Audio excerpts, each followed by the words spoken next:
He praised law enforcement officials for keeping a check on protesters, who he called as a small number of miscreants. Telangana Gig Workers Union reacted to his statements, accusing the platform of using money and muscle to thwart the protest, and said workers continue to stay logged in, not because the system treats them fairly, but due to a lack of alternatives.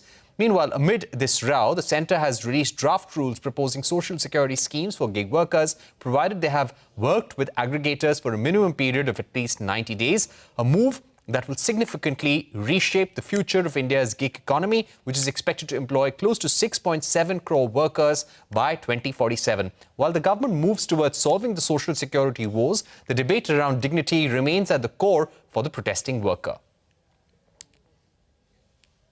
Joining us now to take this forward are Sheikh Salauddin, National General Secretary of the Indian Federation of App-Based Transport Workers, and Balasubramanian, who is the Senior Vice President of TeamLease Services. Thank you very much for joining us. Salauddin जी, मैं आपसे पहले पूछना चाहूँगा कि ये जो आपकी organisation है, Indian federation of app based transport workers, आप कितने लोगों को, कितने वर्कर्स को आप भारत में सपोर्ट करते हो और कितने लोग आपके मेंबर हैं? और दूसरी चीज मैं जो आपसे पूछना चाहूँगा कि जो आज जो सर्टेन ऐप बेस्ड प्लेटफॉर्म्स जो बोल रहे हैं कि उनकी न्यू ईयर की डिलीवरीज बहुत ही सफल थी, Zomato ने बोला कि 4.5 लाख लोग और गिग वर्कर्स उनके पास आए, उनके लिए काम किया, और कुछ ही लोग थे जो उपद्रवी हैं और निहित स्वार्थ के लिए काम कर रहे थे और ये हड़ताल कर रहे थे। आपका आज उन प्लेटफॉर्म्स के लिए क्या मैसेज रहेगा?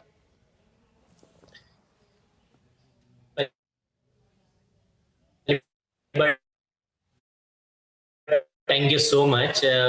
सफलता दिखी तो मेरे एंगल में मेरी भी सफलता है।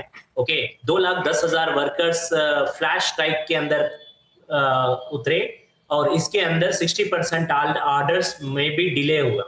नंबर 1। नंबर 2, जैसा muscle power, man power, incentive power, ad power इतने लगाते पर भी उन लोग वर्कर को जितना रोक सकते थे रोक पाए।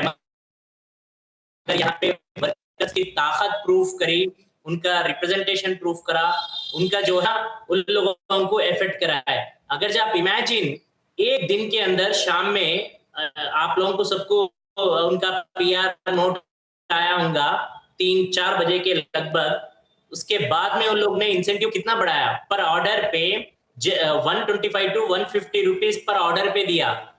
आपको मालूम इस कंपनी ने ओपनिंग में भी, जब ये कंपनी से आए थे स्विगी, जोमैटो, अमेजॉन, फ्लिपकार्ट, उस टाइम पे भी इतना पैसा नहीं दिया था उन लोग ने जितना पैसा कल इन लोग ने इंसेंटिव के नाम पे, पर ऑर्डर के नाम पे दिया गया।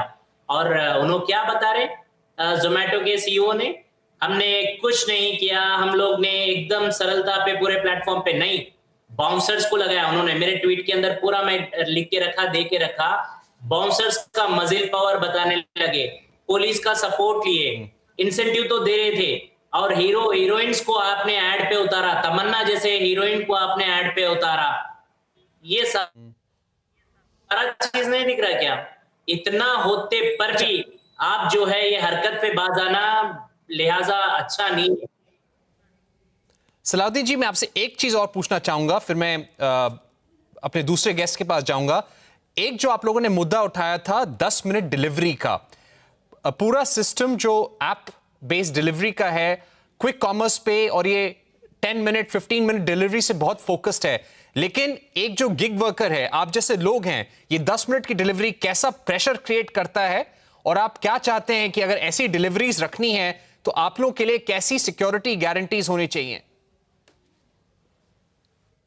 सर, पहली बात तो मैं ईमानदारी से बता सारे प्लेटफॉर्म कंपनीज को 10 मिनट की माहौल बना के रखे, उसके तरफ से मेंटल फिजिकल स्ट्रेस है वर्कर के ऊपर।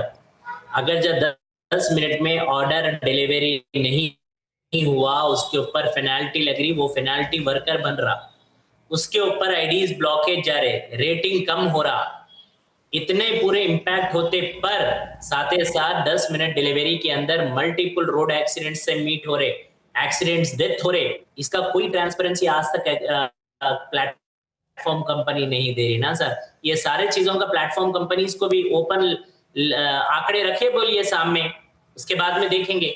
सर मैं आज भी आपके थ्रू कहना चाह रहा हूं सारे प्लेटफॉर्म कंपनीज को, ये सिर्फ हमारा एक फ्लैश स्ट्राइक ही था। सिर्फ हम लोग ने 2 दिन आपको सिर्फ झटका बताया। हमने कहीं पे भी रूल्स वायलेंस नहीं करते हुए, गांधी के मार्ग में चलते हुए हम लोग सिर्फ फ्लैश प्रोटेक्ट किया। कहीं सड़क पे उतरे नहीं, जिंदाबाद मुर्दाबाद के नारे नहीं थे, कहीं कुछ नहीं था। इसको आप कमजोरी समझ के जो प्लेटफॉर्म कंपनीज बोले जा रहा है कि यूनियन फेल हुआ, यूनियन जब प्रोटेस्ट में नहीं दिखा, अगर जब हम सड़क पे उतरते थे बहुत बुरा आलम होता था, मगर हम लोग उतरना इसलिए नहीं चाहे। ठीक है। मैं आपके पास वापस आता हूं सलाउद्दीन जी। आपने ये बोला कि आपकी ये फ्लैश स्ट्राइक थी, 2 ही दिन की थी स्ट्राइक थी, आपकी नेशन वाइड हड़ताल नहीं थी और आप सक्सेसफुल रहे जो आप करना चाहते थे। Let me get in Balasubramanian at this point. Balasubramanian, just to ask you about some of the concerns raised by these gig workers. To what extent do you feel that the likes of these e-commerce and quick commerce delivery giants should listen to the views, concerns of these gig workers, and what more benefits need to be given to them, according to you? Sure. Good evening, Parikshit. Thank you so much for having me. Firstly, we need to take a step back and look at how this whole gig worker ecosystem has evolved over the last 15 years or so. Gig work isn't really new to India. In fact, 85% of India's workforce is informal, and the vast majority of the jobs that they do are gig by nature. If you are a farmhand working on someone's agricultural land, then you are a gig worker. If you're a Manrega or a VBG Ramji worker, you are a gig worker because you show up today, you get paid for today. You may not show up tomorrow, and that's absolutely okay. It's fair play, right? But this sort of organized platform-based gig work has really evolved only in the last 15 years. When it started out, in the early 2010s, I was myself an entrepreneur back in 2015, and it was a delivery company. In fact, what is now called as a cloud kitchen is what we had back then. At that point in time, today's gig workers, let's say delivery partners or even cab aggregator drivers, were paid a fixed pay. It could be by hour or by day or for half a day, etc., and all that, because the platforms didn't really have as much volume and, importantly, as much density as they have today. If you're not in a position to guarantee a certain number of orders in a particular area in a given day, then you will have to pay by the hour. But then when volume and density both grew over time, they reached a point where they had enough assured number of orders in a day that they could afford to pay on a per order basis or on a per ride basis, depending on which gig worker we are talking about. So once they reached that point, it made sense for them to work in that fashion. And it also made sense for gig workers as well, because it also gave them the flexibility to move across platforms, not just within a week or within a month, but even within a day. There are gig workers who work across 2 platforms or even 3 platforms in a given day itself. It gave them flexibility. The real problem is actually fourfold.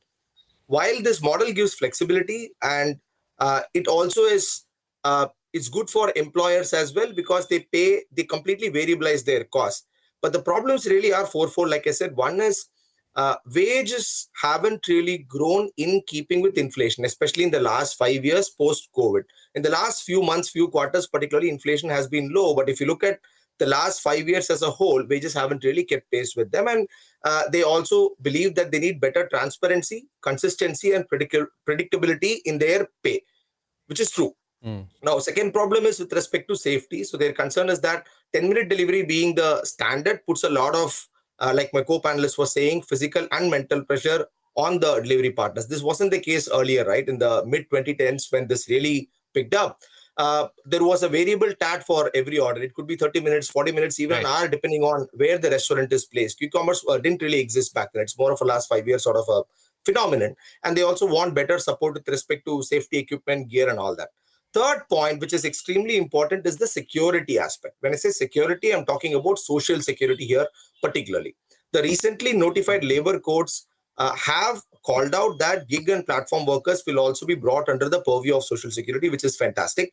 And it is capped at 5% of the actual earnings. So if someone is earning 20,000 rupees, about 1,000 rupees will go towards that, for example. Right. But what are the schemes exactly that it will go towards? For example, for contract workers and even permanent employees, you have schemes like ESI, PF, EDLA, etc. We don't know what exactly is going to be offered to them. I mean, their asks basically, again, within this aspect of security is fourfold. Okay. They're looking at accident cover, life cover, health cover, and retirement benefit. Last but not the least, they are looking at being able to get some visibility into penalties and being off-boarded arbitrarily from the platform. So these are the 4 issues and fair call-outs across the board. Okay, so very important points. You've laid out everything, Balasubramanian, but very quickly, I've run out of time. Could you give us a sense of the basic wage of a gig worker employed by one of these app companies? And secondly, what do you think should be the average wage level for a gig worker in this sector? I think if you look at someone who works, let's say 9 hours a day for about 26 days in a month, depending on the market and depending on the platform, they could make anywhere between, let's say 20,000 to even 40,000 or upwards, right, in a month. So their target is to earn about 1,000 rupees a day. If they do that, then it's great for them because the fuel cost is on them and, of course, the depreciation of the vehicle and so on and so forth. There isn't really any minimum wage on an hourly basis applicable to gig workers at this point in time. So while it's great that the labor codes on social security specifically have said that gig workers will also be brought under its purview, the code on wages doesn't have any call out for gig workers. But maybe it's time for us to have some semblance of a minimum wage being applicable for gig workers as well. And the important thing is, rather than minimum wages, it is good for us to look at living wages, which again the government has been mulling over. Because in many areas of the country, minimum wages do not really reflect the actual living wages required to sustain a decent living intensity. All right. Thank you very much, Balasubramanian, for joining us from TeamLease, and Mr. Salauddin also for joining us on behalf of gig workers who were protesting in Telangana and other parts of the country as well. That's all we had time for on this broadcast. Thank you for watching. Goodbye.